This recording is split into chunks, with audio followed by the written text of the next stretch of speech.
Hello, my friends, and welcome to another indie game devlog for my upcoming project, Dice and Sword, hoping to release it on mobile and even PC Steam eventually. Last week, I talked about the concept for the game and the ideas that I had for it, but there was nothing concrete to show yet.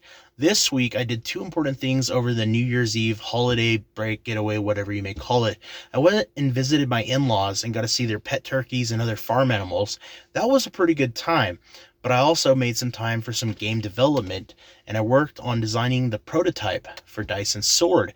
So I kind of got a start on the project. Now I can show you what it looks like and start translating these ideas into something very real or digital.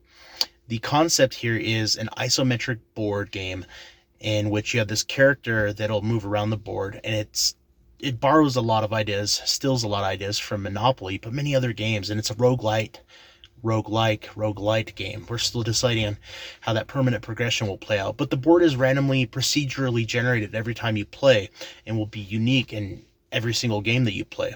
So I started out building this board, and then I got a player on the board, and I started doing some work to give each tile an index. Now this current board layout is going to utilize 36 different tiles to go around in a somewhat square or rectangular shape, but I'm also designing it so in the future we could potentially take on different kinds of shapes and expand to many more tiles, which could be very cool for procedural generation of unique boards, but it has to be done right with a good algorithm. But the player can now sit on the board, and you can actually click to roll this dice. There's only one 6-sided dice right now. Eventually I think there's going to be two 6-sided dice. We could go with a 20-sided dice. These are design decisions that will probably change in the coming weeks. And you roll that, and the player can move around the board, and they can even loop around the board. Very important.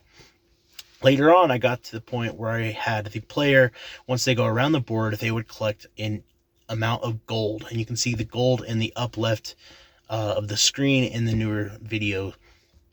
And this is a pretty core concept to Monopoly, but also what will be in Dice and Sword. Every time the player goes around the board, they will collect some amount of gold. You're going to have perks that you can level up, or traits that your character can attain that will give you, for example, more gold every time you go around the board. Right now it's 20 gold, but you might have a perk that raises that to 25 or 35 or some percentage. And another thing is there will be a special perk that players can unlock, or maybe a relic or something that they'll be able to obtain, that gives them an additional bonus for landing directly on the home's tile. So you might have a perk that gives you like 10% HP regain or something like that when you land on the home tile directly. So there's a lot of potential we can add for different possibilities here. What you don't see yet, though, is all the other stuff that's going to be on these tiles. There's going to be a tile in the corner that is a boss tile. You'll land on that tile and have to face a boss.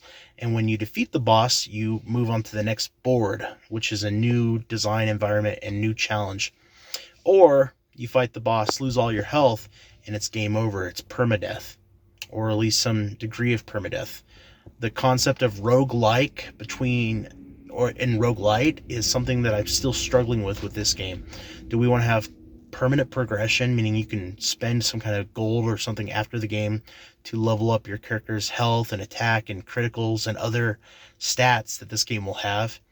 Or when you die, is that it? Is it game over? And the only way to truly progress is with skill and player knowledge. There's a lot of videos out there that dive deep into the difference between roguelike and roguelite. But I'm struggling determining what is the best fit for this game. And it's something that will continue to kind of change as the game's core prototype is implemented, and then as we get into balancing. And a lot of the balancing and those random events and the battle system and all that's coming in the next devlog or next devlogs.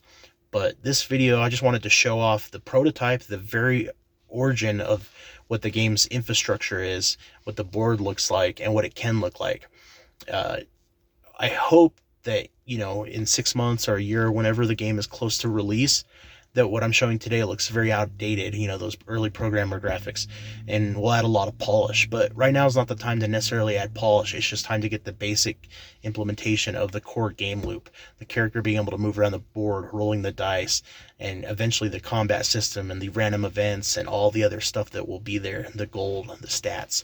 So if you made it through all this rambling, I appreciate it. I'm still getting kind of used to video logging development of these games and trying to get all this muddle of thoughts and ideas that are in my brain out to you guys, and also translating those ideas to a game. So as an indie game developer, it's a very interesting to face if you've been in that camp before. But we're working on it. There will be another devlog coming in the next week or so, and I hope to show you guys a lot more. Let me know what you think. If you have any ideas for the game, just feel free to share them, because this game is going to be heavily crafted. There's also, as I mentioned, a Discord server for Genetics Games, where Lone Tower Knights run and all the other games are sitting at, and there is a channel where you can discuss Dice and Sword, any ideas for it, and follow along with the development there. So thanks for watching. Hope you guys have a good one and enjoy the start of 2024. Bye.